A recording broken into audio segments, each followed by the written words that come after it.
Иншаллах, с сегодняшнего дня я изменюсь. Серьезно? А тебя что-то не устраивает? Мне интересно, что тебя так не устраивает, что ты вдруг решил измениться. Меня не устраивает то, что ты мной управляешь. Я управлял тобой? Серьезно? Да. Когда такое было? Когда? Да всегда. Из-за тебя я постоянно поступаю неправильно. Вспомни хоть один случай. Месяц назад. Помнишь? Я случайно заглянул в компьютер Адама и заметил, что он допустил ошибку в своем проекте. Я хотел ему об этом сказать, но ты мне не дал это сделать.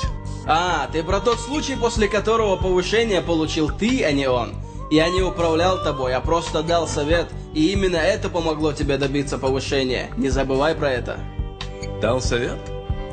Ну ладно. Больше не буду слушать твои советы. Больше не буду слушать тебя.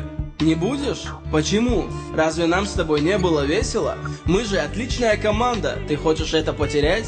Хочешь избавиться от меня? Ты все верно понял. Я собираюсь избавиться от тебя. Ну почему? Я твой друг. Я твой лучший друг. Я был всегда с тобой. Всегда. Я помогал тебе во всем, и ты теперь хочешь избавиться от меня? Со мной ты сильнее и умнее. Без меня тебе не справиться. Вспомни, чего ты добился со мной. А что было бы без меня? Вот что было бы без меня, вот что будет без меня. Ты не должен от меня избавляться, я тебе нужен. Я справлюсь и без тебя. Ты мне не друг. И сейчас я избавлюсь от тебя. Избавишься? Ты не сможешь. Знаешь почему? Потому что я — это ты. Я всегда буду тобой управлять, слышишь? Всегда. Не будешь. Отныне я тебе не принадлежу. Я знаю, ты чувствуешь, как ускользает твоя власть надо мной. Я слышу это в твоем голосе. Ты в панике. Говоришь мне не избавиться от тебя? Я уже это сделал.